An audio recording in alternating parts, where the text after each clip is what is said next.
Cet homme n'est pas un trisomique comme les autres. Lorsqu'il se promène dans sa ville, Bruxelles, tout le monde s'arrête pour lui dire bonjour. Ah, bonjour, maître Jolin. Non, ça va. Ça ira. Ah, ça va aussi. Tous les jours comme ça. Je suis très le star. Il s'appelle Pascal Duquesne. Il a 39 ans et son destin est hors du commun. Il y a 20 ans, alors qu'il joue au théâtre avec d'autres trisomiques, Pascal est remarqué par un réalisateur. Celui-ci va lui offrir une chance incroyable, le rôle de sa vie. Pascal va donner la réplique à Daniel Auteuil dans le film Le 8e jour. Le 8e jour, c'est l'histoire d'une rencontre entre Georges, un jeune trisomique qui vit dans l'instant présent, et Harry, un homme qui ne vit que pour son travail. C'est la première fois qu'un trisomique tient un premier rôle au cinéma. Et le film va remporter un succès inattendu. Au Festival de Cannes, en 1996. A décidé de donner un prix ex aequo au 8e jour. C'est la surprise. Pascal obtient le prix d'interprétation masculine avec Daniel Auteuil. Depuis, il est devenu un modèle de réussite pour toutes les personnes atteintes de déficience mentale. Quand il n'est pas sur les planches, Pascal a une vie bien remplie. Tous les jours, il se rend dans un centre pour déficients mentaux. Et chaque week-end, il s'entraîne dans un club sportif.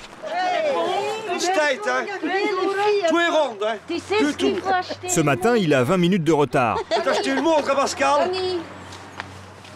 Et si son coach, Danny, le secoue un peu, c'est parce que dans moins de 2 mois, Pascal doit participer au Spécial Olympique, des Jeux réservés aux personnes atteintes d'un handicap mental. Mais cette année, Pascal est loin d'être prêt physiquement. Danny ne laisse rien passer. Allez, hop. Pascal a le sommeil lourd des fois, il arrive en retard, donc il faut le motiver. C'est le gros problème de Pascal, c'est essayer, il faut être derrière. Pascal a sa notoriété et il croit que tout est permis. Je ne vais pas me permettre par rapport aux autres athlètes de laisser faire Pascal un quart d'heure plus tard. Si je fais ça, ils font tous. Il en abuse un peu parfois.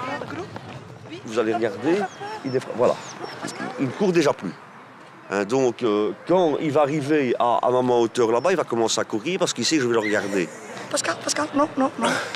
C'est un malin, c'est un très malin, il est même très malin. Donc vous allez voir, hein, une fois qu'il va arriver là-bas et je vais me retourner vers lui, il va commencer à courir. Et effectivement, quelques mètres plus loin, Pascal se remet à courir. Pour éviter de faire un deuxième tour de terrain, il tente même un dernier coup de bluff. Arrête, allez, marche à ton aise.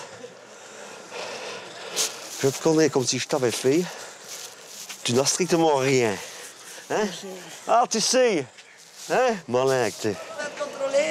Si Pascal rechigne à courir, il y a un sport dans lequel il excelle. OK. La natation. Il a déjà gagné plus de 15 médailles d'or au Spécial Olympique. Cette année, il se prépare pour nager le 25 mètres en brasse et en crawl. Mais visiblement, là encore, c'est plutôt mal parti. Tu te fous de moi? Tu te fous de moi? Oui. T'es sûr que tu te fous de ma gueule? Non. C'est ça que t'appelles la 25 mètres? Oui, alors? Et attends, tu l'as fait en dormant ou quoi? Non. Si. Je t'ai dit que tu le fais dans les mêmes conditions que les Jeux Olympiques. Donc maintenant, je prends le chrono. Et je veux que tu me le fasses de 25 mètres comme tu le fais aux Jeux Olympiques. Pas en dormant comme maintenant, Pascal. Ça ne va pas. Hé. Oh. Là, il est cuit, hein. Il vient de faire 6 longueurs, il est mort, là. Hein. Oh, Danny, ça va. 6 mois et demi.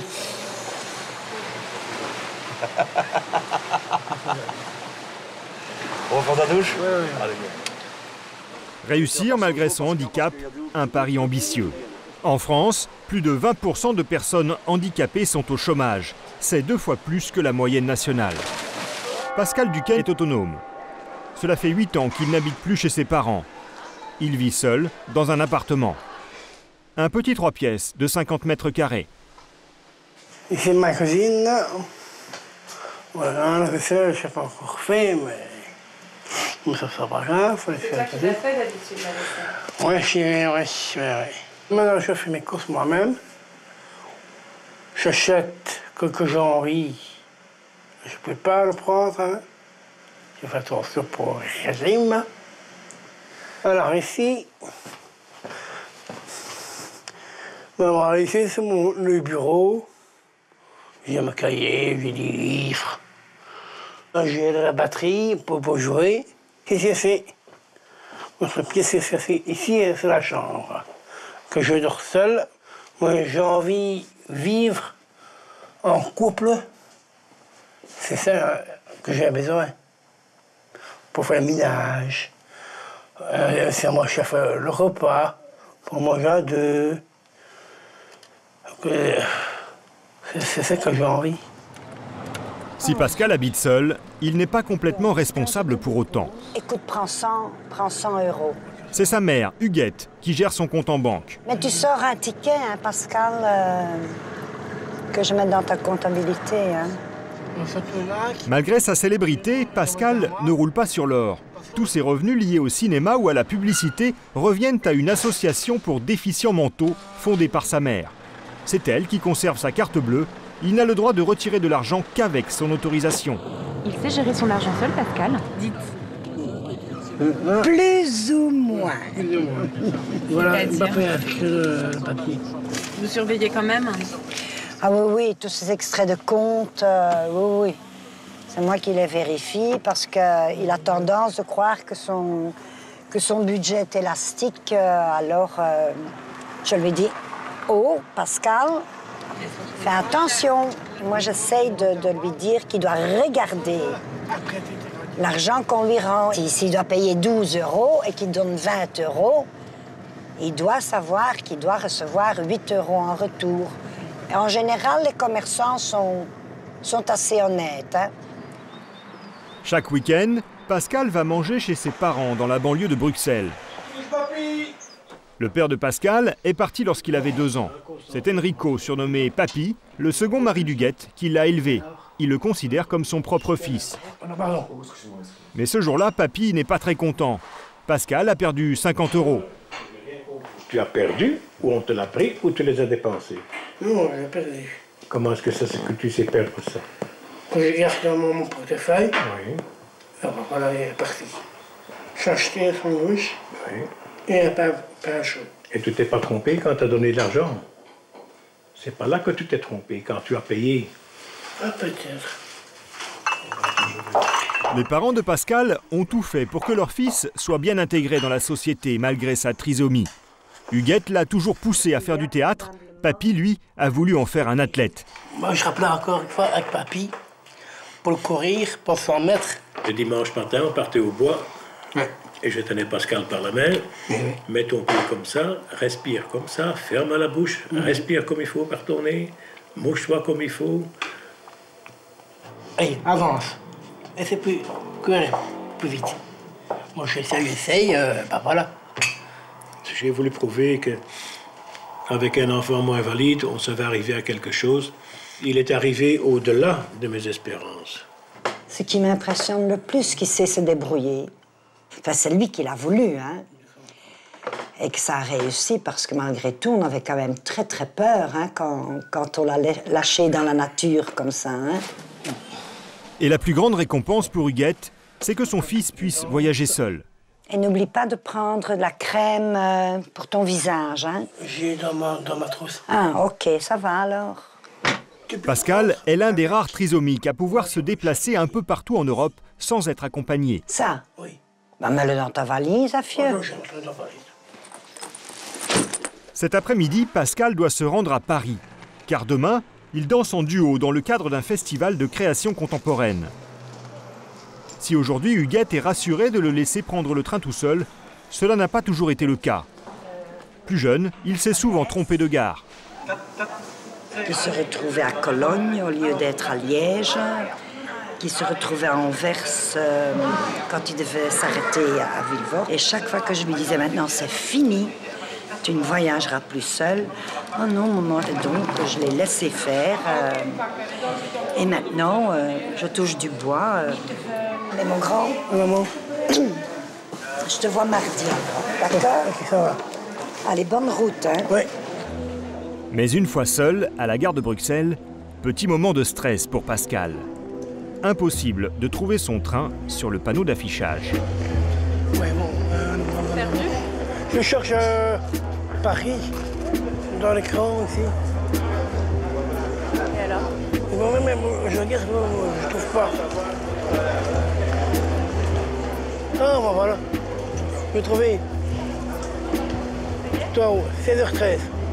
Paris Nord. Parfois 6.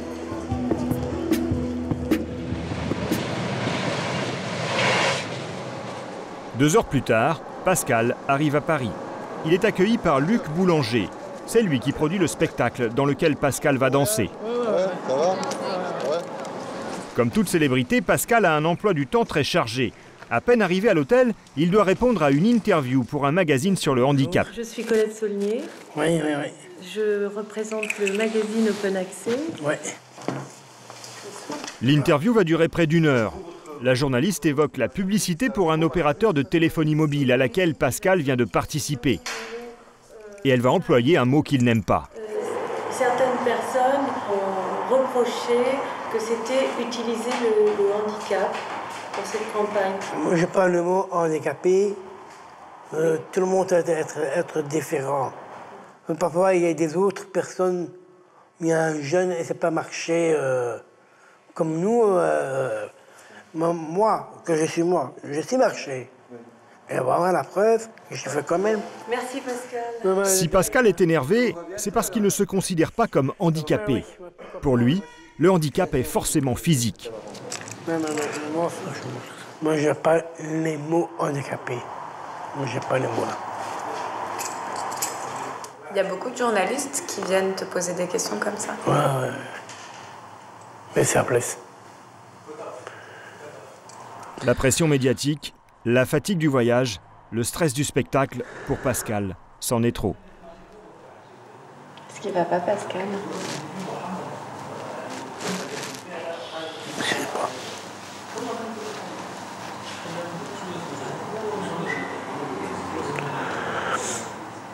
Est-ce que t'en as marre de parler de ça? Malgré son coup de blues, Pascal doit se ressaisir car dans quelques heures, il devra monter sur les planches.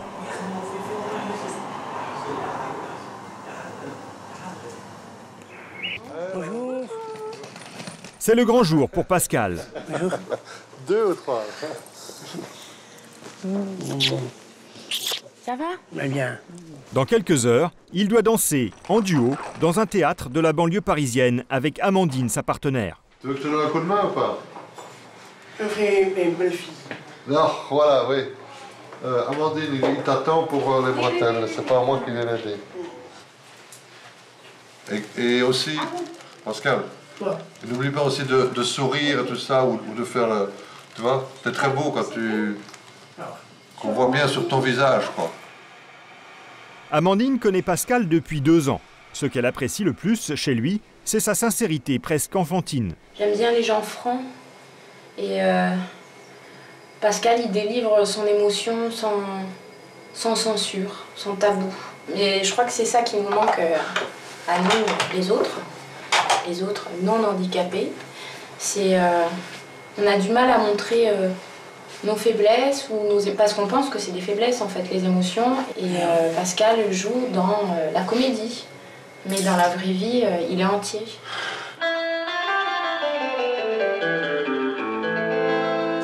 Pascal et Amandine se produisent devant une centaine de personnes.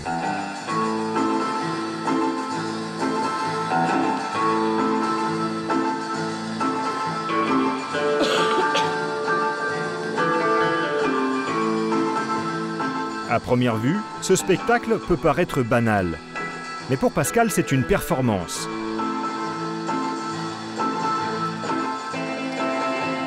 À cause de sa trisomie, il souffre d'un retard psychomoteur et intellectuel. Pour lui, coordonner ses mouvements ou même retenir les pas d'une chorégraphie est beaucoup plus complexe que pour une personne valide.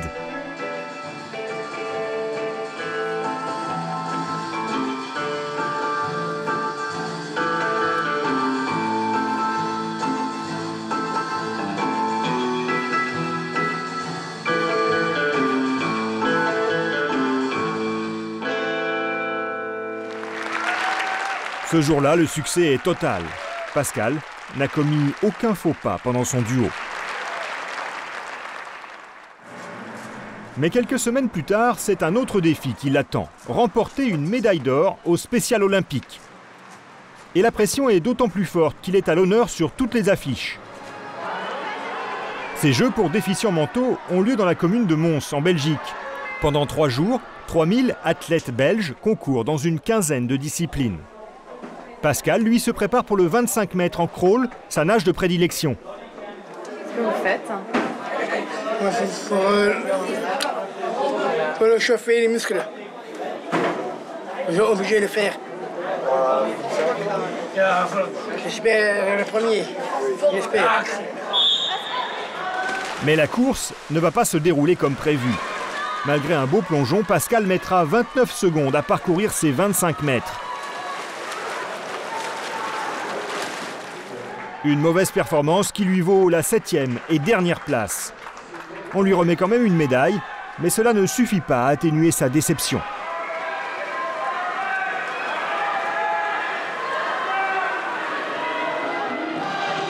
Trois heures plus tard, c'est la dernière épreuve pour Pascal et aussi sa dernière chance de remporter une médaille d'or. Il concourt à présent pour le 4 x 25 mètres en relais.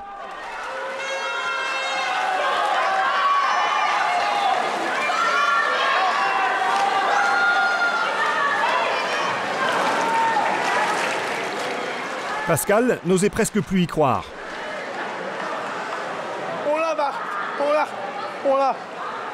Et pourtant, lui et ses coéquipiers obtiennent la première place sur le podium.